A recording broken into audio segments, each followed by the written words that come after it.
Hello everyone, this is the LEGO Star Wars Ultimate Collector Series Imperial All-Terrain Scout Transport Set, or the AT-ST. I paid an even $200 US for this. It comes with 1,513 pieces. It's 200 euros, 180 pounds UK, or $260 Canadian. Comes with the standard Ultimate Collector Series style of, these days, printed plaque, and one figure. We'll look at that more closely later.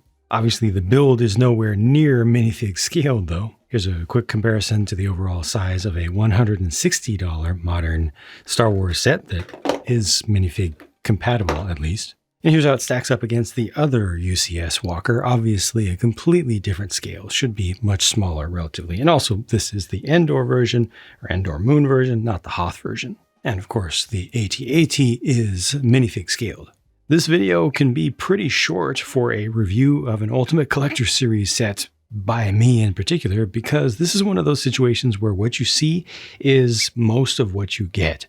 There is an interior, I'd say maybe like a half of an interior. You can see the head wobbling a little bit, and I'll show you what that's about. It's really not a big deal, but there's no articulation in the legs whatsoever. All you can do with this is rotate the head back and forth, side to side, and you can adjust the angles of the cannons here, adjust the angles of these guns here together. Same thing over on this side. These can be rotated a bit up and down. And that's just it. That's all that you can do with this other than look at the interior. I guess you can adjust the eyes a little bit. I think you can bring these in right about to there. It doesn't close up all the way, but at least kind of you can make it wink, right? I think it looks good overall. There were variations in the proportions between different models of different sizes that were actually used in Return of the Jedi, but this company, Bandai, made this model here. Sorry, it's not completely finished, but this is directly based off of one of the studio models, one of the actual filming models used for Return of the Jedi. So it gives you a good reference, in-person reference for proportions. And hey, LEGO did a pretty good job. This can be posed different ways. So obviously it's up a little bit higher. LEGO's got this one in a very relaxed pose. It's almost 90 degrees from this upper leg to this part right here.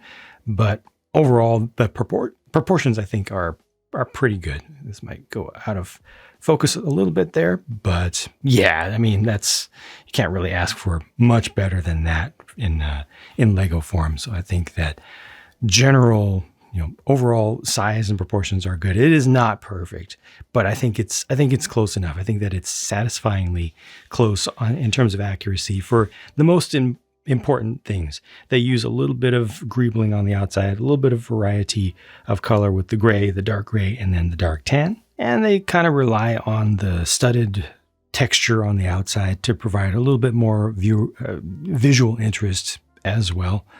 I personally wish that there was a little bit more greebling on this, because I really feel like it could use it around the legs, especially, and down at the base, like this whole hip platform area here.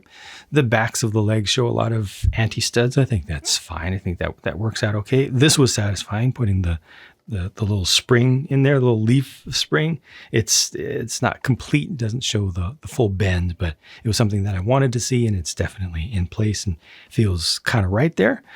The feet are kind of hollow, interestingly, nicely shaped, but there's not a lot underneath these larger panel pieces here. Got the little cutter toes there as well. Not the most claw-like depiction there, but it gets the general idea across. I very much like the knee guards. I don't know, it's a really simple thing, but for some reason I like those. I also like the old classic space piece that's used here. Unfortunately, though, that is the most fragile part of the entire build. Just this. There's one on either side, and also when you turn the head, it tends to, depending upon how you have the guns here angled, if they're at a kind of a natural angle, they're probably going to run into this piece right here and might knock it off.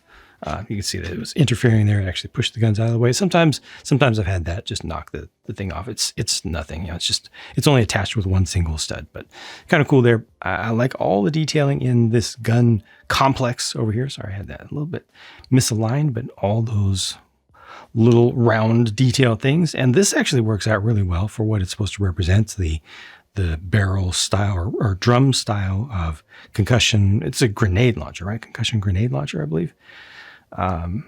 It would be nice to have a little bit darker color for the small openings, but that's not that big of a deal. Similarly, over here, it would be nice to have just a little bit more barrel showing at the end there. And specifically, I mean the inside of it, just the darkness, just to make it look like it is a hollow thing, because this pin right here, is coming, or the bar is coming all the way out to the very end. It's just a little bit of shadow there, I think helps a lot. Just helps with the feel that, oh yeah, those are gun barrels, The head is on a ratcheted swivel, but because the head is so large, you barely feel the ratchet steps along the way. It feels fairly smooth, but it'll pretty much hold itself roughly in place of where you want it to be.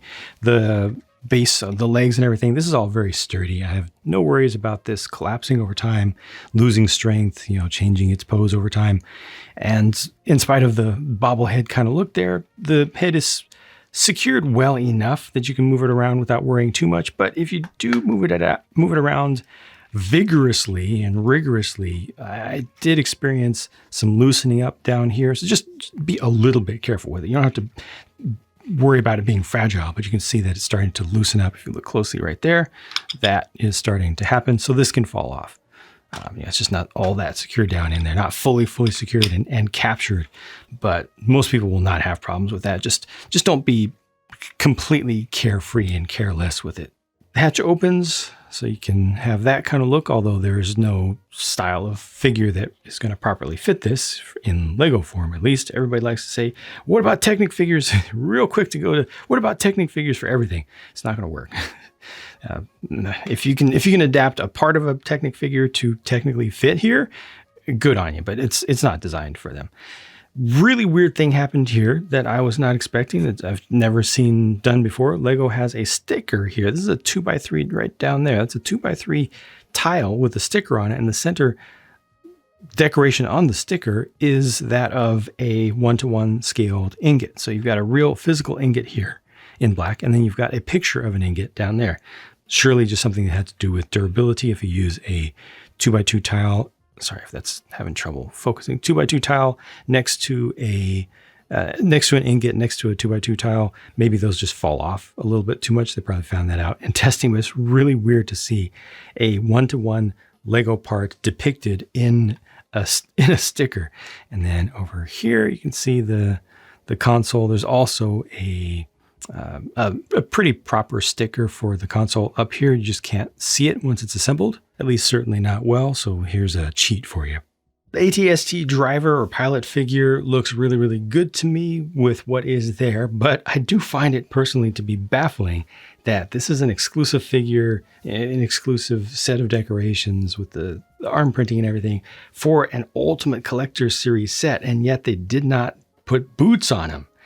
We know this. I mean, it's been seen on screen. There's no debate whatsoever. These guys had, to quote Lego in one of their marketing materials, one of their web pages, for a set that had Santa in it with the dual molded legs, the big black boots.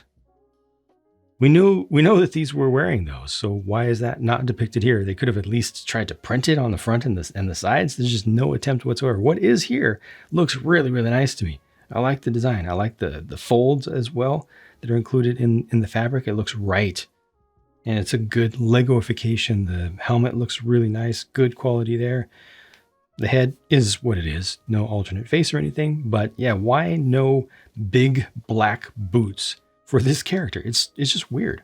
But that's pretty much it for my look at this set. I'll give you my thoughts about it. This is what the sticker sheet looked like. Just a handful on there. No big deal. Again, it was $200 US that I paid for this with 1,513 pieces. It's 200 euros, 180 pounds UK, or $260 Canadian. Fairly fair and even across that spread there. I don't feel too bad about the price, given that it is an Ultimate Collector Series set. It is pretty sizable. Lego is expensive, yada yada. All things considered, relatively speaking, for what's on the market right now, for how it's positioned market-wise, its size, bulk, all that stuff, it just feels kind of normal. It feels kind of normal to me. Price isn't the big deal with this. You can decide for yourself if what you see here feels like a good value, feels like something that you want to invest in for yourself.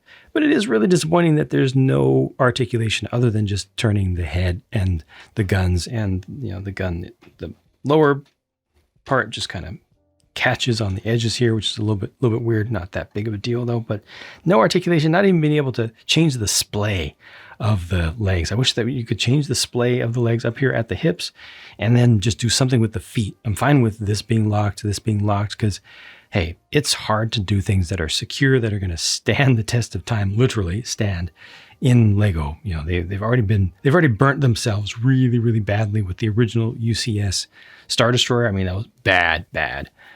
They definitely do not want to repeat that. So they have to make compromises to make a structure that is strong enough and that can also be easily built by people who have no experience with Lego. Somebody can buy this set and it can be their very first Lego set as an adult, and they can be successful at it. They can put it together and everything will work out properly. I did have one by 3 brick left, or 1 by 3 plate left over. Let me know if anybody else encounters that. Yeah, I'm willing to bet it was just my own mistake, because sleep deprivation is real. I couldn't find where it went, but I'll keep it with the set. But yeah, let me know if you do happen to have that one thing that ended up free. But overall, it's just a fine set overall. It doesn't, nothing about it stands out. Nothing about it is particularly bad. It's just kind of right, middle of the road. Didn't feel amazing putting together as far as build techniques are concerned. Doesn't feel great or terrible as far as value is concerned. It's just very much what you see is what you get. That's totally how I feel about it. Very low emotional response from me. And I do like the source material. I do like what it's based on. This just doesn't do a whole lot for me. But I don't hate it. I don't dislike it even. It's just right there, right in the middle. Hope that was of some value to you. Maybe you had have a different emotional response to it, positive or negative, but I hope that at least this video has brought you some value and helped you to come to your own conclusions. Thanks for watching. Thank you for your support. Thank you to all of the Patreon members and the channel members and the folks using my affiliate links in the video description to help me to be able to continue to afford some of this stuff as Lego gets more and more expensive. And, I'm able to get less and less back through YouTube, because most of the views go to the sponsored folks who get stuff weeks and weeks early. It's just the way it is. I'm working with it, and I appreciate your help in helping me to work with it as well. Doing the best we can, and I'll keep at it. Bye for now.